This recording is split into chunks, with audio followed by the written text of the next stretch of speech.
आशा करता हूं आप सब बहुत अच्छे होंगे। मेरा नाम है सिद्धांत अग्निहोत्री, स्टडी ग्लोस पे आपका बहुत बहुत स्वागत है। यार, जब मैं पेटीएम वाला इशू हुआ तो मैं थोड़ा राजस्थान में था।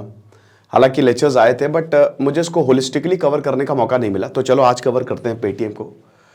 तो एनफोर्समेंट डायरेक्टोरेट का छापा पड़ा है भैया, तो क्यों पड़ा है, पेटीएम क्या है, सब बात करेंगे, एक एक चीज़ की हम बात करेंगे। तो बेसिकली पेटीएम पेमेंट क्या होता है? पेमेंट बैंक सब गायब पड़े हैं। क्या होता है पेमेंट बैंक? पेमेंट बैंक कुछ नहीं होता बेटा, बहुत तरीके के बैंक होते हैं, ठीक है। उनमें से एक पेमेंट बैंक है, सबसे बड़ा कमर्शियल बैंक होता है। आपके जो सरकारी बैंक आईसीआईसीआई एचडीएफसी सब कमर्शियल बैंक है। अब पेमेंट बैंक थोड़ा सा डिफरेंट होता है, मतलब काम ये सब वही करता है, बट आप ये समझ लो कि कमर्शियल बैंक बड़ा होता है और उसका बच्चा होता है पेमेंट बैंक। अभी हाल ही में जैसे मतलब बहुत सारे पेमेंट बैंक्स आते हैं, ठीक है, एयरटेल का भी है, पेटीएम का तो बहुत ही बड़ा था। तो बेसिकली इसको भी आरबीआई, क्योंकि आरबीआई जो है वो बैंकों का पिताजी है, तो आरबीआई से आपको लाइसेंस लेना पड़ेगा। बैंक, देखिए, बैंक ही सबसे प्रॉफिटेबल सेक्टर होता है पूरी दुनिया का, क्योंकि सब पैसे से चल रहा है, ये आप मान के चलिए। तो इसीलिए फिनटेक हो गया या बैंक्स हो गया, लोग पैसे बहुत ज्यादा लगाते हैं। तो अब बैंक का खुद का तो पैसा होता नहीं है, वो तो आपका ही पैसा लगाता है। कितना बढ़िया बिजनेस है भाई, तुम्हारा पैसा उसने लिया, ठीक है, सेविंग अकाउंट में डाला या जो भी करंट अकाउंट में जहां पे भी डाला, वो रखता नहीं, वो आगे इन्वेस्ट करेगा। अब उससे जो प्रॉफिट आया, आधा उसने खुद रखा, आधा तुमको दे दिया, तो वो उसका खुद का भी पैसा नहीं, वो तो तुम्हारा ही पैसा लगा रहा है, ठीक है। लेकिन इसकी जरूरत है पैसा लगाने के लिए। खैर छोड़िए, बैंक्स के अभी हम फंक्शन की बात नहीं करते। पेमेंट बैंक का मतलब ये है कि देखिए, पेमेंट बैंक छोटा बैंक होता है, उसमें डिपॉजिट्स की लिमिट होती है, ठीक है। कमर्शियल बैंक में डिपॉजिट्स की लिमिट नहीं होती, कई जगह 1 लाख, कई जगह 2 लाख होती है, ठीक है। पेमेंट बैंक्स पे पेमेंट बैंक जो है वो क्रेडिट कार्ड नहीं दे सकता, ठीक है, और डेबिट कार्ड दे सकता है बढ़िया तरीके से। पेमेंट बैंक का इंटरेस्ट ज्यादा होता है, क्योंकि छोटा बैंक है, उनको ज्यादा कस्टमर चाहिए, तो इंटरेस्ट जो है वो 4% तक दे देते हैं। जैसे एसबीआई का मान लीजिए 3.5% होगा, ये 4% तक दे देंगे, ठीक है। तो बेसिकली पेमेंट बैंक जो होते हैं वो एक तरीके से छोटा ही स्वरूप होते हैं। जैसे commercial banks are too big to fail, ये आता है ना, कई बार फ्रेज आपने सुना होगा। तो इसलिए मिनिमम बैलेंस मेंटेन करना है, लेकिन यहां पे जो पेमेंट बैंक होते हैं उनको as such minimum balance maintain नहीं करना होता। पेड अप कैपिटल भी पेमेंट बैंक की 100 करोड़ के आसपास होती है, तो ठीक है, कोई दिक्कत नहीं है। तो पेमेंट बैंक्स जो हैं वो छोटे होते हैं, लेकिन अब पेमेंट बैंक शुरुआती होते हैं, स्टेप 1 होते हैं कमर्शियल बैंक्स की, ठीक है। तो अब यहां पे क्या हुआ कि पेटीएम ने अपना पेमेंट बैंक खोला। स्टार्टअप कल्चर में प्रॉब्लम क्या है, मैंने आपको एक एग्जाम्पल भी दिया था। जैसे मान लीजिए कि आप एक भिखारी लेके आए हो, ठीक है, आप मान लीजिए कि यूके से, यूनाइटेड किंगडम से भिखारी लेके आए, उसको कुछ नहीं पता, आपने मस्त उसको मेकअप वेकअप कराया, अब उसकी वैल्यू कुछ नहीं है, ठीक है। अब आपने बोला भाई ऐसा है, ये जो हमारा भिखारी है ना, ये बहुत बढ़िया अंग्रेजी बोलता है, महान है, बहुत सारी चीजें कर लेता है। आपने उसको पोल पट्टी पढ़ा दी, उसने वो बोल दिया, तो अब दूसरे ने उस भिखारी को खरीद लिया कितने रुपए में? 1000 रुपए में, 0 से सीधा 1000। जो इंसान लाया था उसको 1000 रुपए का प्रॉफिट हुआ। अब उस इंसान ने इसको और ज्यादा मॉडिफाई किया, उसका प्रॉफिट कुछ नहीं है। प्रॉफिट यहां पे समझ लीजिए कि वो भिखारी कुछ नहीं कर रहा है, ठीक है, कोई भी वैल्यू ऐड नहीं कर रहा है, बकवास है वो, लेकिन उसको और मॉडिफाई करके इसको 10,000 का कर दिया। अब इसकी वैल्यूएशन होगी 10,000 रुपए की। अब ये वाले ने एग्जिट ले लिया कि मस्त भाई, हमको तो 9,000 का प्रॉफिट हुआ। फिर इसको जो अगले के पास गया, उसने इसकी 1 लाख की वैल्यूएशन दिखा दी, बट ये फ्लॉड है ना, प्रॉफिट हो नहीं रहा है भाई। एक बात बताओ, जैसे प्रॉफिट पैसा बनता नहीं है, ऐसा पैसा बाद में बनता है। लेकिन मान लीजिए कि अगर आप कोई ऐसे प्रोडक्ट को बेच रहे हो जो जिसमें उतना दम ही नहीं है, बहुत सारे ऐसी ओवरहाइप्ड वैल्यूएशन है ना, और वैल्यूएशन ही का सारा खेल होता है। मान के चलिए कितना मार्केट में कितने का वो प्रोडक्ट है, बस वो खरीद के एग्जिट ले लो, तो ये पूरा गड़बड़ झाला जो है वो चल रहा है। अब पेटीएम के साथ भी यही, पेटीएम भी एक स्टार्टअप, और सबसे बड़ा स्टार्टअप मैं बोलूंगा इसको, क्योंकि दोस्तों ये गजब की मार्केटिंग थी इनकी, गजब की मार्केटिंग थी। विजय शेखर शर्मा की बहुत इंस्पायरिंग स्टोरी है। हर इंसान पेटीएम कर दूं मैं, ऐसा किसके साथ होता है?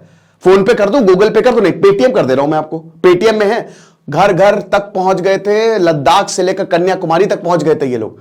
जबरदस्त मार्केटिंग की थी इन्होंने, वर्ड ऑफ माउथ, मतलब समझ रहे, पेटीएम लोगों की जुबान पे पहुंच गया था।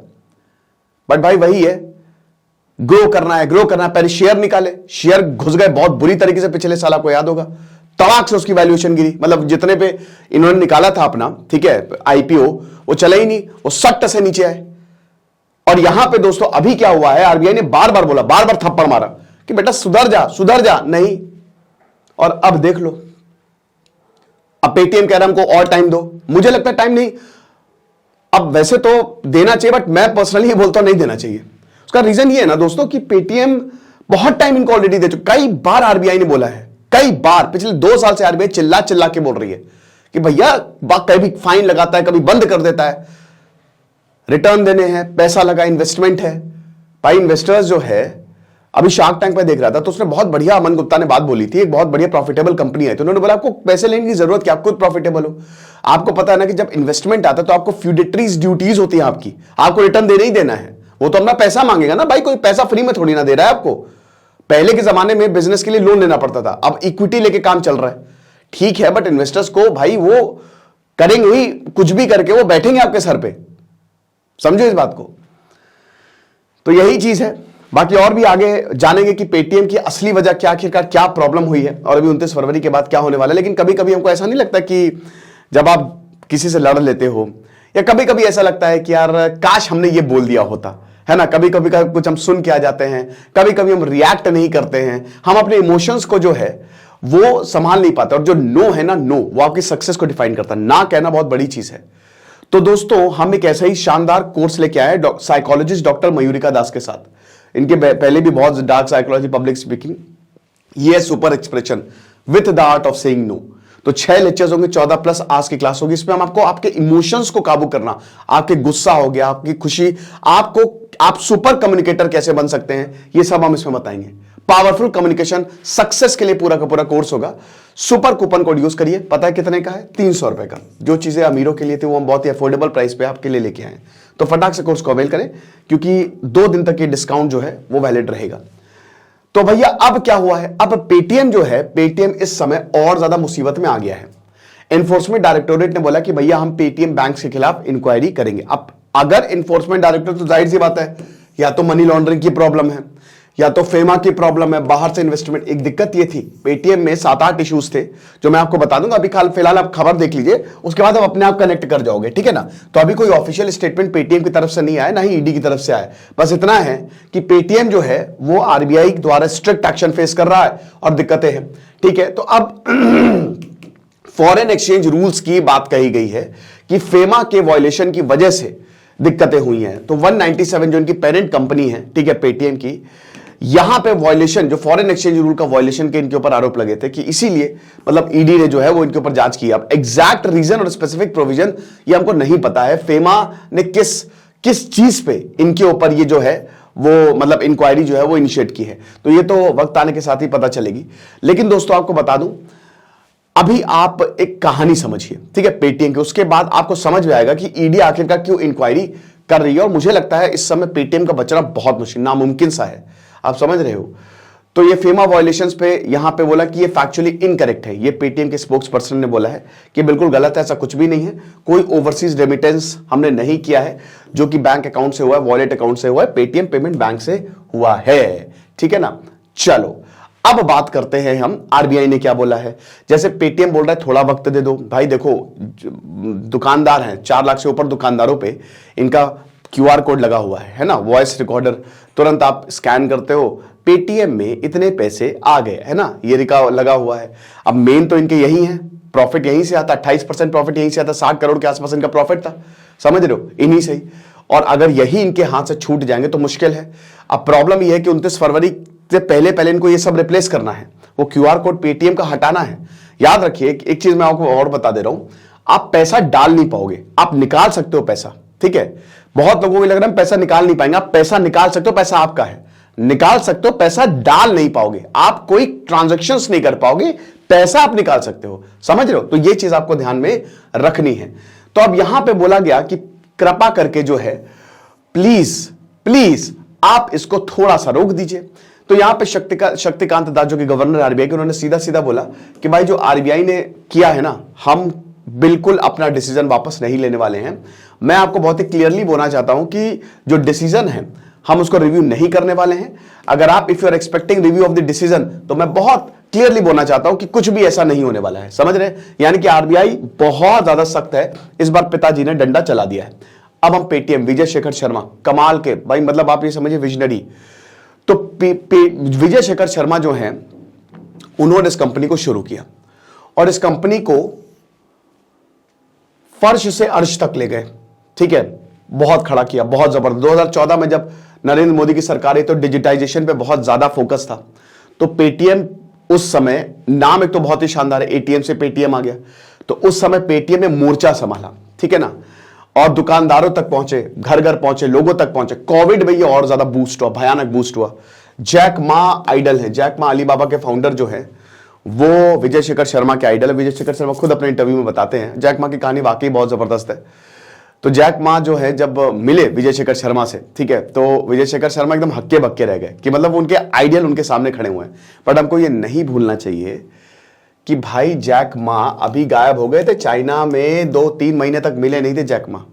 कुछ उन्होंने चाइना के खिलाफ बोल दिया था। तो आप कुछ भी बोलो, अलीबाबा है तो चाइनीज कंपनी, तो ये एक बहुत बड़ी दिक्कत है, ठीक है ना। तो ये सारी चीजें जो है वो कर रहे थे, और उसके बाद फिर प्रधानमंत्री मोदी जी से। लेकिन अब देखिए प्रॉब्लम क्या हुई, कहां से प्रॉब्लम शुरू होती है। तो सबसे ज्यादा पेटीएम के इस समय यूजर हैं, 30 करोड़ से ज्यादा पेटीएम के यूजर्स हैं। 2009 में पेटीएम जो है वो शुरू हुआ था। 2012 में पेमेंट गेटवे बहुत ही इंपॉर्टेंट है। जैसे मैं भी ट्रांजैक्शन करता हूं तो रेजर पे हो गया है ना, पेयू हो गया, ये सब पेमेंट गेटवे होते हैं। आप समझ रहे हो कि पेमेंट कौन इनिशिएट करवाएगा। ये अपना थोड़ा कमीशन रखते हैं और आपका पेमेंट, जैसे आपका बिजनेस है, अगर कोई आपको पैसा दे रहा है तो आपको इन पेमेंट गेटवेज की जरूरत पड़ती है। तो Paytm payment gateway e commerce business के लिए जो है वो लॉन्च होता है। 2014 आते आते पेमेंट वॉलेट जो है ये लॉन्च होता है। बहुत ही इंपॉर्टेंट है कि आप सीधा सीधा बैंक से अकाउंट, बैंक से आप अपने वॉलेट में पैसा डालो, आप उसको निकाल सकते हो। क्यूआर कोड 2015 में जब लॉन्च हुआ, एक तो अश्विनी ग्रोवर भारत पे, और ये तो इसने तो रेवोल्यूशनाइज कर दिया डिजिटल ट्रांजैक्शन। कोविड में तो आप ये समझिए कि अब तो बहुत ही कम लोग जो है वो कैश यूज कर, हालांकि ऐसा नहीं कह सकते, बट हाँ बहुत सारी जनता जो है वो अब डिजिटल जा रही है, ठीक है ना। 2017 में जो पेमेंट बैंक है इनकी शुरुआत हुई। 2017 में भैया 2017 में जब पेमेंट बैंक की शुरुआत हुई ना, वहां से फिर गड़बड़ झाला हुआ है। फिर फास्ट टैग हो गया, लगभग सारी सर्विसेज, टिकट बुक्स हो गए, वो सब पेमेंट पेटीएम जो है वो आपको दे रहा था। 2018 में पोस्ट पेड मनी के जरिए लोन की सुविधा शुरू की, लोन देना शुरू कर दिया, समझ रहे हो। 2019 में साउंड बॉक्स की लॉन्चिंग हुई है ना, जो दिखता है ना, आप स्कैन करके देते हो, साउंड आता है, ठीक है, इतने पैसे जमा हो गए। 2020 में क्यूआर कोड की सुविधा जो है ऑल इन वन, मतलब सब कुछ, एवरीथिंग, आप कहीं पे भी, मान लीजिए कि आप गूगल पे से कर रहे हो, फोन पे से कर रहे हो, आप स्कैन करो, पेटीएम में ही जाएगा। अब आपको खाली पेटीएम से करने की जरूरत नहीं है। फिर इक्विटी ट्रेडिंग, भैया लो आप ट्रेड भी कर सकते हो, डीमैट अकाउंट खोल दो, स्टॉक खरीद सकते हो। स्मार्ट पॉइंट ऑफ सेल, ठीक है, ये भी जो पीओएस होता है ना, पॉइंट ऑफ सेल टर्मिनल है ना, वो सख्त से कार्ड स्वैप करते हो, आपने देखा होगा, बहुत बढ़िया होता है वो, ऐसे बॉक्स टाइप का होता है, ठीक है, ऐसे, और वो कार्ड लगाते हैं, स्कैन कर दो, वहीं पे जो है वो स्क्रीन होती है उसी में। क्योंकि पहले जो होता ना पॉइंट ऑफ सेल, उसमें आपको स्वाइप करना होता, लगाना होता, आपको पिन डालना होता था। अब ऐसा नहीं है, वो व्हाइट कलर का ऐसे होता है, स्क्रीन लगी होती है, उसमें आपका क्यूआर कोड आता है, स्कैन कर सकते हो या फिर कार्ड लगा के आप पेमेंट कर सकते हो। यूपीआई लाइट लॉन्च किया गया। लेकिन दोस्तों ये सब तो ठीक है, लॉन्च तो करते गए, प्रॉब्लम कहां से शुरू हुई भाई। देखो, रिजर्व बैंक ऑफ इंडिया को पता है पैसा किसका है, हमारा है, हम टैक्स दे रहे हैं, हम पैसा जमा कर रहे हैं, हमको बेवकूफ नहीं बना सकते। सहारा में सुब्रतो रॉय ने बड़ी बड़ी शादियां की अपने बेटे की, पैसा किसका था, आम जनता का था। लाइसेंस दिया आरबीआई ने पेमेंट बैंक्स के लिए, ठीक है, आप समझ रहे हो। अब देखो, एक कॉमन ऑब्जेक्टिव होता है, लेकिन आरबीआई बोलता है आप लोगों का पैसा ले रहे हो, आपको कंप्लायंसेस को फॉलो करना पड़ेगा, ये लोगों का पैसा है, अपना पैसा लगाओ, हमको कोई फर्क नहीं पड़ेगा, लोगों का पैसा है, हमको चिंता है।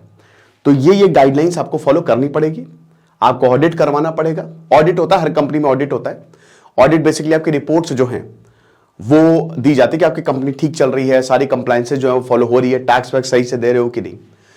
तो यहां पे अब ये they could not lend money and could accept deposits only up to 2 lakh, 2 lakh तक ही ये डिपॉजिट्स जो है वो एक्सेप्ट कर सकते हैं, बट ये मनी को लेंड नहीं कर सकते। बेसिकली हाउस होल्ड और इंडिविजुअल, यानी कि बहुत बड़े लोगों को नहीं। अब यही कमर्शियल बैंक और पेमेंट बैंक में डिफरेंस होता है, ठीक है, वो बहुत बड़े डिपॉजिट्स जो है वो एक्सेप्ट नहीं कर सकते, है ना।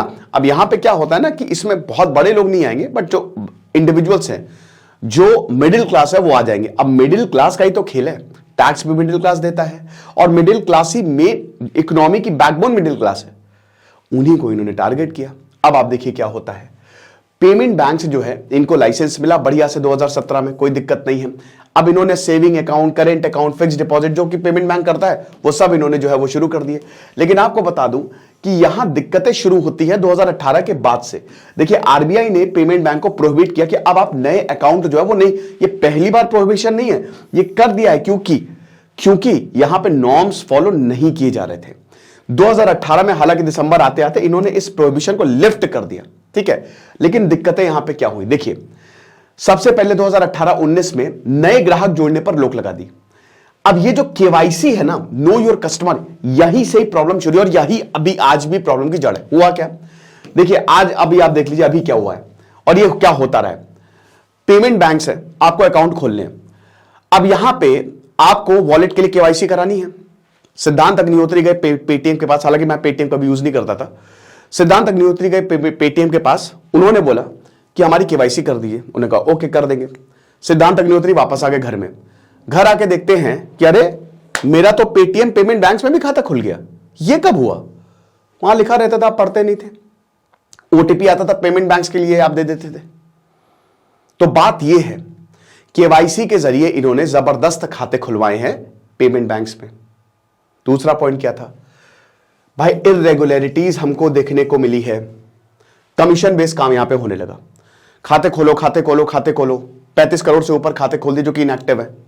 बहुत सारे खाते कुछ है ही नहीं उसमें, इनएक्टिव है, तो बस खाते खोलो खाते खोलो। हुआ क्या, यहां पे इंसेंटिव देना शुरू किया, यहां पे लोगों को पकड़ा, बोला खाते खोलो तुमको इंसेंटिव देंगे। बहुत अच्छी बात है, 50 रुपए 60 रुपए तक कुछ ऐसे ही। अब जब इन लोगों ने खाते खोलने शुरू किए, खाते खोलने के लिए सबसे जरूरी क्या है, पैन कार्ड, ठीक है। बोला कि लो एक पैन कार्ड लगा, एक खाते खोलो। अबे दूसरा भी खोल, तीसरा भी खोले यार, इसी से खोल दो, हमको तो इंसेंटिव मिल रहा है ना। एक एक पैन कार्ड से 40 से 50 खाते खोले गए हैं, ठीक है। तीसरा पॉइंट ऑडिटिंग। अब देखो यहां पे ऑडिटिंग जो है, आरबीआई तक को इन्होंने कुछ फैक्चुअल इनकरेक्ट डेटा पिछली बार दे दिए थे। अब आरबीआई ने बोला बाहर से ऑडिटर्स को बुलाओ, और यहां पे फिर ऑडिटिंग की गई। तो जब रिपोर्ट आई है तो आरबीआई और सबके होश उड़ गए कि भाई ये क्या कर रहे हैं। हो सकता है विजय शेखर शर्मा को भी ना पता हो, लेकिन अगर नहीं पता तो एज अ फाउंडर उनकी बहुत बड़ी गलती है। लेकिन ये सब गड़बड़ झाला नीचे से चल रहा था। चौथा है चाइनीज इन्वेस्टमेंट। भाई चाइना का इन्वेस्टमेंट, सर्वर प्रॉब्लम पांचवा, ये चाइनीज इन्वेस्टमेंट से आप जोड़ के देखिए। 197 और पेटीएम के सर्वर एक ही जगह है, आदान प्रदान हो रहा है। आप पेटीएम वॉलेट यूज कर रहे हो तो वो 197 में भी जा रहा है।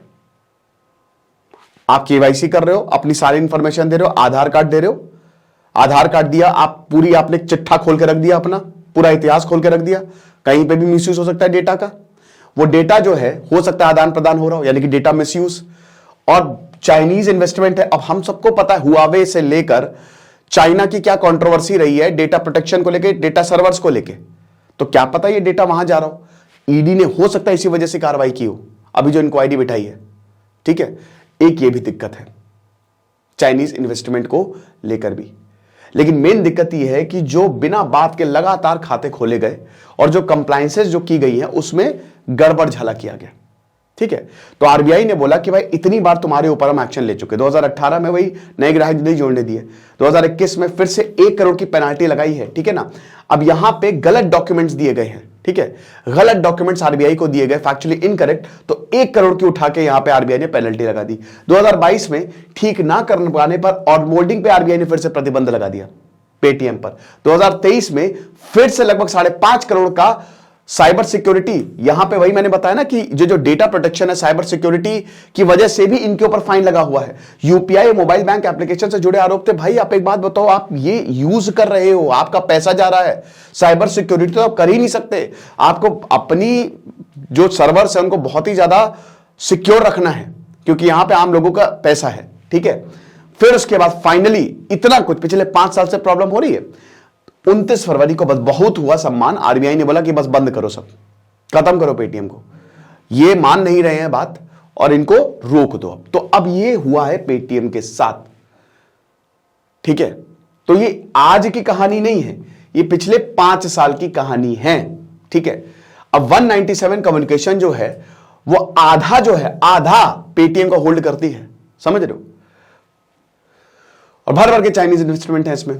और उसके बाद इट्स ऑल्सो की banking partner of Paytm, Paytm payment bank. सब एक दूसरे से जुड़े हैं, सब एक ही परिवार का हिस्सा है, और इन सब ने जो है ये काम किया है, ऐसा आरोप लगा है। तो डिजिटल वॉलेट जो है वो पेटीएम पेमेंट बैंक्स के ही पास है ना, जो वॉलेट के पैसा इधर उधर होता है वो पेमेंट बैंक्स। अब आप जब ऐप खोलते हो आपको सब कुछ एक साथ ही दिख रहा है, तो प्रॉब्लम बहुत ज्यादा है, ठीक है ना।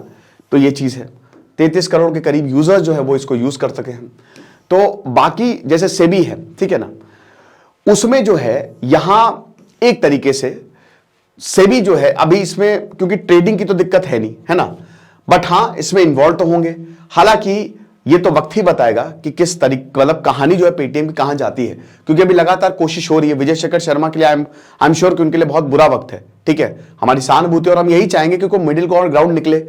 और मैं ये तो बिल्कुल नहीं चाहूंगा कि पेटीएम को इतनी, मतलब कुछ ना कुछ करके इसको, क्योंकि इतनी बड़ी कंपनी अगर डूबती है ना तो बहुत ही ज्यादा बड़ी प्रॉब्लम होती है। लीमैन ब्रदर एक दिन के अंदर डूब गया, एक दिन के अंदर खत्म हो गया, तो ये नहीं होना चाहिए। कंपनीज या बैंक्स को डूबने नहीं देना है, उसको बचाने की कोशिश करनी है। तो आई एम श्योर आरबीआई इसमें कुछ ना कुछ डिसीजन लेगा, ठीक है, बट हाँ सख्ती की बहुत ज्यादा जरूरत है, क्योंकि भाई देखो अब सब कुछ वैल्यूएशन पे डिपेंड करता है, और आप देख ही सकते हैं कि इस समय पेटीएम के साथ क्या हो रहा है। ओके, साथ ही साथ अभी आप देख ही सकते हैं कि अभी स्ट्रीट गोवर, बायजूस से लेकर, ये तो खैर देखिए आरबीआई इस समय जो सख्त है, मैं सबसे यही बोलना चाहूंगा, एथिकली चलो, ठीक है, एथिकली चलो। और दूसरी चीज ये है ना कि प्रॉफिट बनाने पे फोकस करो। प्रॉफिट बनाने पे अगर आप फोकस करोगे ना तो चीजें बेटर रहती है। तीसरी चीज ये है कि अगर वो कोई वाकई बहुत बड़ी, बहुत शानदार प्रॉब्लम सॉल्व कर रहा है तो ठीक है। चौथा चीज, कभी भी आप कोई चीज करो ना तो अपने आप को आप उस जगह रख के देखो कि अगर मैं कस्टमर होता तो क्या मुझे ठीक लगता है।